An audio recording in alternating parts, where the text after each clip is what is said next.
The FCC looks to overhaul processes for the National Broadband Map. Legislation in Pennsylvania would mirror ACP.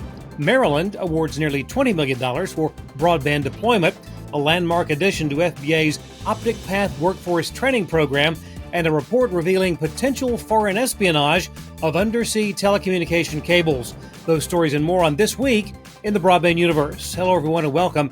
I'm Craig Corbin. With the fourth iteration of the FCC's National Broadband Map just released, a proposal from the Commission to update their biannual data collection and audit processes.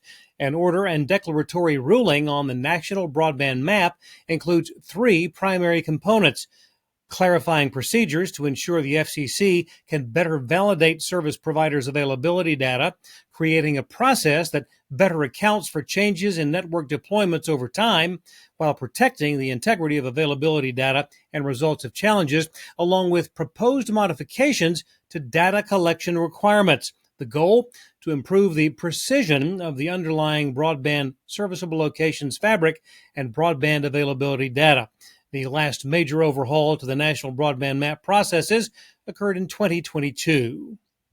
Proposed legislation in the Keystone State may provide a subsidy similar to the Affordable Connectivity Program. Pennsylvania House Bill 2195 would give eligible households a $30 monthly subsidy for internet. A trio of legislators have introduced the bill targeting assistance to low-income households and households with at least one child between the ages of 5 and 18. According to Representative Lindsey Powell, who represents a portion of Pittsburgh and is the bill's primary sponsor, more than 739,000 households in Pennsylvania depended on ACP to help pay for broadband. And we'll keep you posted on how the legislation fares. The state of Maryland has awarded $19.6 million in a broadband deployment program called the Home Stretch for Difficult to Serve Properties Program. 17 counties, along with the city of Baltimore, will share the awards, with all but one being $1.1 million in size. Funding came via the Federal Capital Projects Fund. State officials expect more than 2,400 unserved locations to be covered with the awards. Exciting news from the workforce development front. The Fiber Broadband Association this week announcing the first high school to offer FBA's Optical Telecom Installer Certification, or Optic Path program. Snow Isle Tech Skills Center, it's a free public school in Everett, Washington, that offers technical training for junior and senior high students. Snow Isle working with local internet service provider Whidbey Telecom to aid in the instruction. The program launches May 28th. FBA has currently rolled out the Optic Path program in 40 of the 56 U.S. states and territories. Congratulations to Snow Isle Tech and Whidbey Telecom on an important partnership for training future fiber technicians. Undersea cables that carry vital internet traffic across the Pacific could be vulnerable to espionage. According to a report in the Wall Street Journal, U.S. officials say that SB Submarine Systems, a Chinese state-controlled company specializing in repair of international telecommunication cables, appears to be hiding the location of its ships from radio and satellite tracking services. That's increasing speculation that commercial and military data could well be endangered. The U.S. has privately warned companies like Google and Meta of the security risk to their fiber optic cables. Both companies have numerous undersea cables lacing the Pacific Ocean.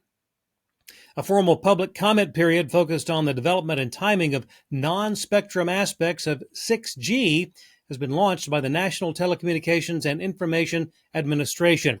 NTIA is looking for specifics on the timing of 6G lab and field trials, how 6G might improve network resiliency during natural or man-made disasters, and how the government can ensure that all segments of society benefit from 6G. Comments are due within 90 days.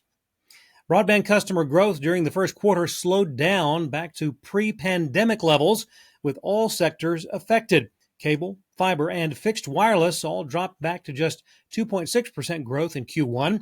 U.S. home internet business grew at only 2.3%. Cable companies continued to bleed, losing nearly 170,000 subscribers.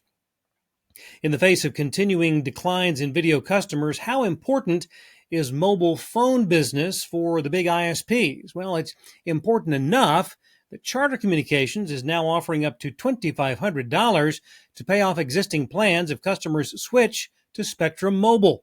During the first quarter, Charter added nearly 500,000 mobile lines. Its total of 8.3 million lines is an increase of 36% from this time last year. The buyout plan covers customers who switch and purchase a minimum of 3 lines with at least one ported line. Yet another renewed TV distribution deal for Diamond Sports Group and its regional Bally Sports channels. A multi-year deal with Fubo was announced this week.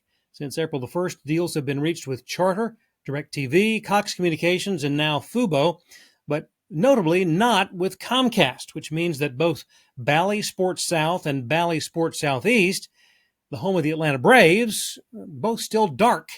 We've lost more than a month of the Major League Baseball season, Comcast. It's time to get her done. And speaking of MLB, according to The Athletic, Roku has pulled off a surprising win, snagging the 18-game Sunday leadoff package for $10 million a season over the next 3 years. It's a notable acquisition since there's never before been live Major League Baseball on a free ad-supported streaming platform. It's also notable in that the incumbent rights holder, Peacock, part of the Comcast conglomerate, has paid $30 million per season for the Sunday leadoff rights. How about that? Thanks for watching. We'll see you next time on This Week in the Broadband Universe.